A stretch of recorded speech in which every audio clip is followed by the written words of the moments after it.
Welcome to DelphStack. In today's tutorial, we will learn how to find the number of files inside a folder and all its subfolders using simple Linux command. This video is perfect for beginners and intermediate users who want to efficiently manage their files and folders.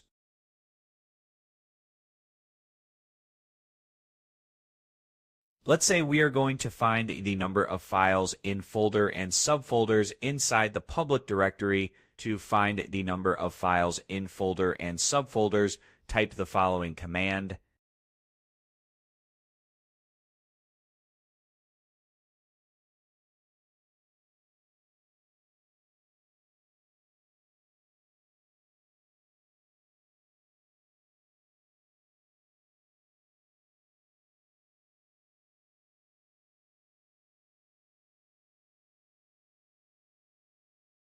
Here we have 2 files outside and 1 file inside the folder. Test means 4 files in total.